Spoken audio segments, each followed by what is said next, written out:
Hey family, Mr. Frederick coming right back at you. Just got back from my evening walk.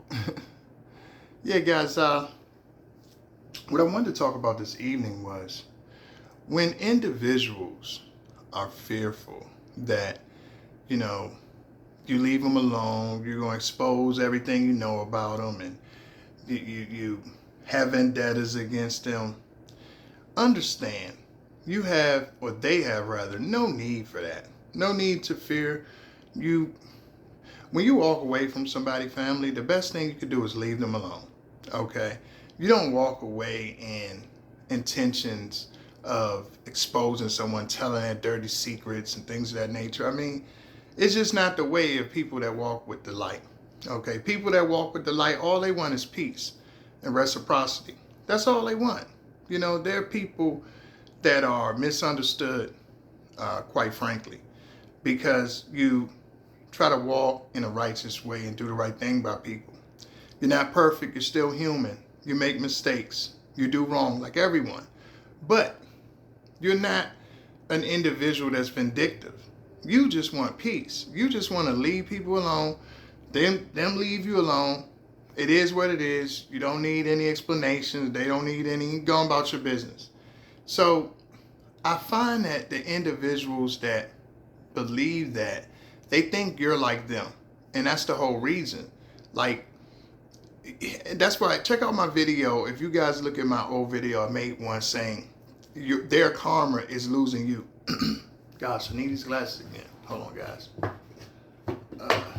It's like I'm good for about 2 or 3 minutes, and then I need the glasses. Eyes get weak.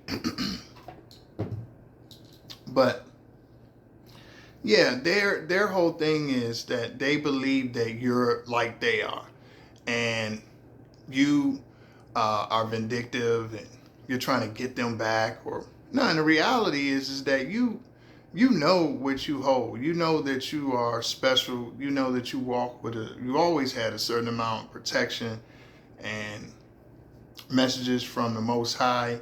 You always have been an individual. Meditate one way or the other, pray, and just believe in God. And God says, don't look back. You just keep going, and you don't accept a certain amount of disrespect. You don't accept mistreatment. People try to belittle you, and they think because of your humble nature and your meek nature, you're not a boisterous type person. You're not, yeah, you have talent. Yeah, you have people like you. People are attracted to you and want to get with you and all that kind of stuff. You always had that natural magnetism about you. So it's not like anything that you are trying to do. It just comes natural. It's not being braggadocious. If you have it, you have it. And a lot of times people, they misconstrue that because they're just looking at the exterior. They're looking at your posture, and they're looking and assuming how they would be. But they really don't know your heart and your spirit. But then after they experience you, they realize that you're that way. And so it goes the other way. And they think you're a sucker, or you're weak, or you're stupid, or you're something, minuscule. And a lot of it's just projection, because it's the way you make them feel when they're around you. When you're not intending on making anyone feel any kind of way. You just want to get along and be cool with everybody. But the reality is, a lot of times people project themselves, to you, and they just fear that you are going to say things about them, and you're going to, and you don't have any intentions of doing that. You know what it is. They know what it is. That's all is good with you. The reality is that when you leave people alone, family, that says it all. If people that know you and they've been around you, if they heard you, they just been around you. If they know you and they know your spirit, they know how you feel around them, they know that you're not leaving nobody alone that's good people. Only people you leaving alone is people that are truly bad, and you probably giving them a million chances. And then you finally said, enough is enough. Enough, I'm not going to be disrespected. I'm not going to be. So that's what people get. People that walk with the light, I call it people that walk with the light. They have different names for it, but it's people that have a certain vibration, a certain connection with the Most High. Some people say chosen. Some people say starlights. They got all sorts of names, but you know it when you see it. If you know, you know.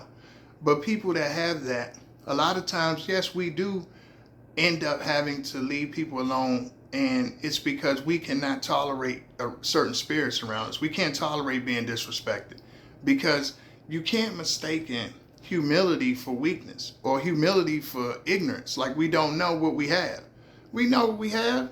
We know who we are. It's just that we're good people. We don't need to impose nothing upon anyone.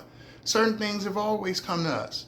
We know that we can attract and we can get things and we can do things and we can.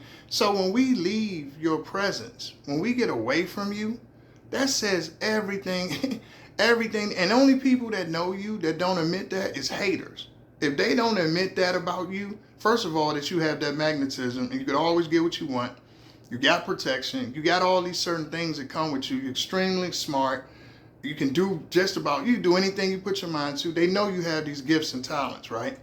And a lot of times it elicits jealousy from individuals and envy. But you don't intend on, and you don't want to make anyone feel that way. You actually hate making, you like to, you like to make people feel. So what happens is people, when they see you have that, they want to project that upon you. So they got to try to belittle you or lie on you or some one up and play these competition games. Who's better than who? And you don't even care about that. You just want friendship. I first experienced this when I'm going to say I was about 7 years old. Guys, I've been telling my storytelling from my childhood years. I like doing it. But yeah, these lessons really do teach you in life. And I've had this happen, all my life really. But, I've always been hated on. I'm being 100 with that, always. And it's not just your physical, it's your spirit. It's your energy that you carry. You have a certain nonchalantness, a comfort with yourself that just goes without saying. You just have it. It's not that, it's not that it's any one particular specific thing. It's just your whole energy that you walk with. But I remember I was about 7, and there was my best friend lived right next to us, and I never forget Tony. That was his name. So we were kids, and I remember we were just, his family had came up from North Carolina, and they were just sitting in the yard, and one of his relatives just popped off and said, "Hey, hit him in the face. We want to see you fight him." And I was like, I'm a 7-year-old kid. I'm like, now keep in mind, this is the hood actually, so this is not a great neighborhood at this time I'm living in, but nonetheless. Those that know certain energies and vibrations in certain areas, it just carries negativity. It is what it is. I'm not saying the hood is always bad, but certainly certain energies that exist in suburbs and good neighborhoods and bad. But in bad neighborhoods, you will definitely see it more prevalent, or at least more out in the open. But these guys weren't even from the neighborhood. They were from what we call the country back in the day. But they elicited him and wanted him to incite him to fight me and punch me. And he hit me in my nose like my best friend. I'm like, oh my God. Well, I couldn't even figure it out, a little kid.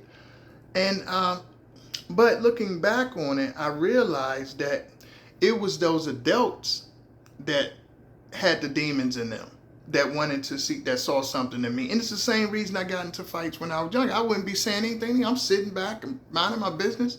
I want to fight you. I'm like, why? You get older and you realize those are demons that hop inside people. They can see that light in you, and those demons are trying to attack you. And it's my first little fight. I was hurt. I was probably more heartbroken than I was angry and confused. It was a combination of all of those. But when you're 6 and 7 and 8, you don't really understand things. But as it happens a couple of times, you start to figure out, okay, you have to fight. You learn how to box or whatever. You learn how to defend yourself. And then you become more comfortable with it. You never quite want to do it.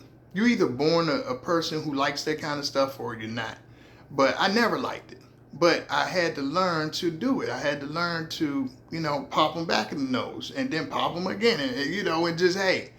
And I have a video I want you guys to check out too I made earlier about being able to use that dark side. You don't want to become the dark, but you need to know how to understand it, use it correctly. But it was one of my early experiences in seeing that energy. You'll see that energy all throughout your life, though. It'll go from family members, it'll go down to your kids, down to strangers, and it's really spirits that get inside people, demons that get inside people that will either try to invoke, try to provoke you, try to bring out the dark side in you, and you're like, listen, I'm trying to be kind with you. I'm trying to be loving with you. But it took me almost 50 years to really fully embrace that everyone cannot be loved.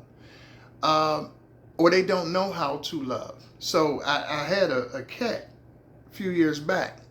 Sweet cat, I really liked her.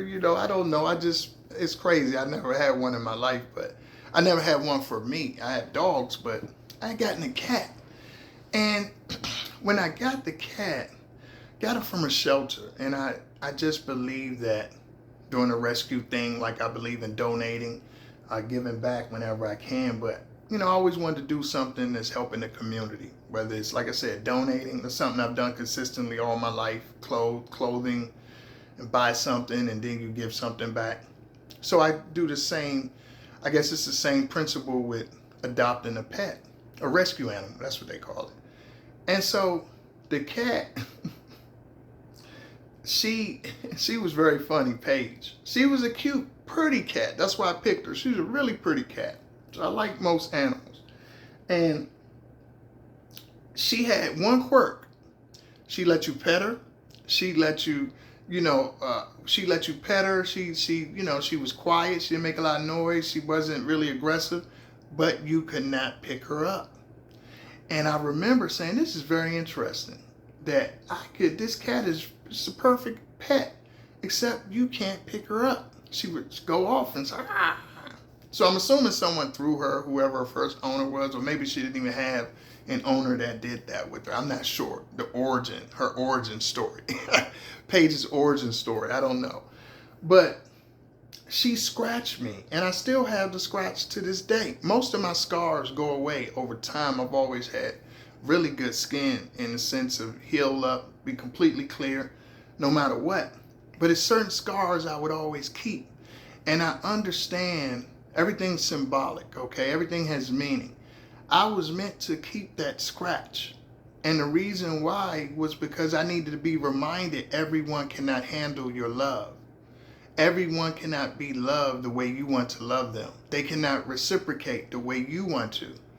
And I say that to say that we have to understand that how we interact and engage as people is different. And what you do understand too as you get older is what you possess is something very powerful. You cannot, that's why in the Bible they say you can't cast your pearls among swine. You cannot be around individuals that do not know how to love you. You have something very rare and special. You're a loving individual. You can get along with anyone. Someone that doesn't have that, all they're going to do is abuse that. You need to get away from those people. Leave those people alone. They don't deserve to be around you. Okay? And it's not a thing, and yeah, you could say, yeah, demons get inside them, and that's true. But you know what? I saw a video on I think it was TikTok or one of the apps. You got so many now. But the guy said, when someone does something to you, or he was saying he was in prison or whatever, and he said one thing he learned while he was in prison was, don't worry about the why. Okay, just focus on what they did. And I thought, man, that's so true. I learned that too. It doesn't matter. Don't try to be Inspector Gadget. Don't try to be Sherlock Holmes. Don't try to figure people out. What's the origin story? Why are they like this? Who cares? While you sitting trying to figure out why someone does something, you're suffering from the wound. And that's all you need to know. That's the end right there. You made the statement with your action. You chose to close with the action you chose. Simple as that. And so that's why I choose not to expose, because it's not even relevant. My not being around you says all anybody need to know. And forget who else needs to know. It's all I need to know. If I know what type of character you have, I'm not exposing myself to you. I don't need to tell anyone about who you are. Okay, I don't care if they believe me or not. I let them find out for themselves, because I know my good spirit, when I depart from you, I already know. I already know what you're working with. If you can't work with someone who's good-hearted, man, good luck. Because most of this world out here don't care 2 cents about you. You understand? So I don't care if you a kid. I don't care if you whoever you are, a cat, a dog, a bird, a shark, a tiger, a monkey. I don't care what you are. If you cannot understand, comprehend kindness, okay, grace, love, all these things that are fruits of the Spirit, I know I don't need to be around you. I don't need to figure out why. I don't need to give no more the story about you. You don't have to worry about me saying anything about you. All you need to know is I don't fool with you. All right, guys. I'm going to leave it on that. And you do what you want to with the information. Love what you do what you love. Peace.